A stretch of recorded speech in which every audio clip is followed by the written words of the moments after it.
Hi, welcome to Crafty Little Things. I'm Andrea. I'm doing a voiceover style video today because the background noise on the footage was way too bad. Right, so today I'm doing a sketch challenge. This is the sketch I've picked out for the Positively Papercraft challenge this week. And it's quite prescriptive, but I'm interested to see what some of the more experienced card makers do with it and how they interpret it. I'm going to interpret it quite literally, and that's what I'm hoping it helps more novice and newbie card makers to do. Sometimes sketches can be a bit daunting. So I'm starting off, I'm going to make mine a landscape, and I'm starting off with this pre-made card base which measures 4 by 6 inches. I'm trying to use at my stash. I think I bought this one from the works. Just going to burnish the scoreline there. And I made my little hearts using the Woodwords stamp set from Stampin Up. I used this heart here and stamped it out in lovely lipstick ink. And then I used the corresponding dies from the Wood Crates framelit set to cut out those little hearts. I used a paper piercer just to make a little hole in the top of the heart and threaded through some baker's twine. This is like a regular weight baker's twine. It's a Stampin' Up one.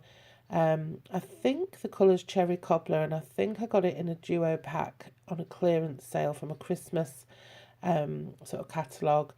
But you can use any red baker's twine or any twine.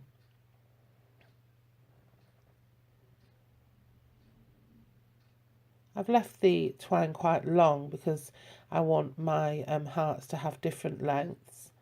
This branch, I stamped it in soft suede from Stampin' Up using these free stamps I got on a magazine. This is Bright and Breezy from Stamps by Chloe.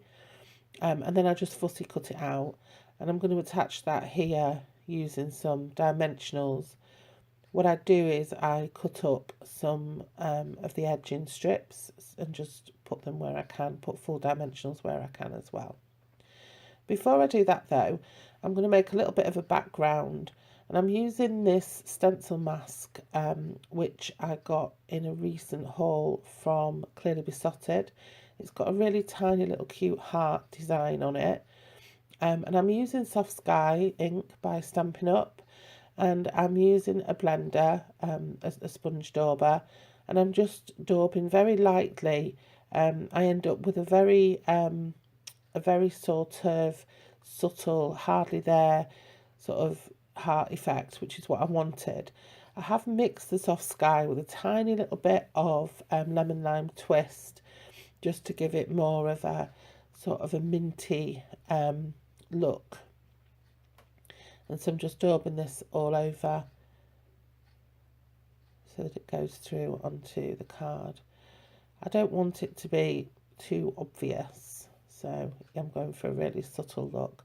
I did plan on using my aqua blender to create the effect, but it didn't quite work. So this is what I've ended up with, and that's exactly what I wanted. It's amazing what you can achieve with different inks, with the same ink, sorry, when you start daubing. Here you can't see what I'm doing, but I'm stamping the sentiment here onto my card. And now I'm attaching my little hearts. It's quite fiddly and getting them all different lengths as I wanted to. What I did was I stamped my sentiment down in the bottom right corner so that I could see where my hearts needed to go, how long they needed to be, to stop them from obscuring the sentiment. So now I'm just trying to get them all right, get their length right.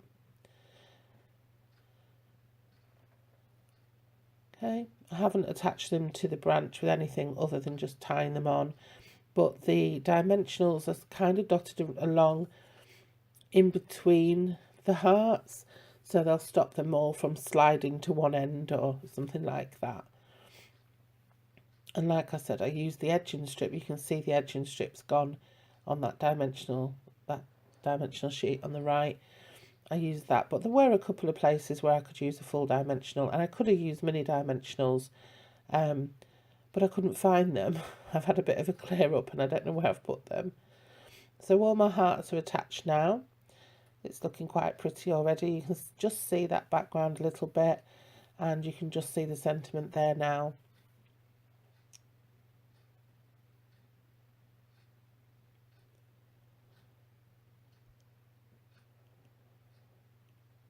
I think what I'm doing now is I'm just wondering about adding any extra touches, and I'm sorting out those dimensionals again, making sure that they all are hidden. I did have to trim a couple of little bits off, but it wasn't such a big job. It wasn't too difficult to get them concealed. And now fasten that to my card base. I'm just checking that it's okay. I've disappeared out of shot. There it is. There's my finished card. It's not quite finished. You can see the sentiment now and everything.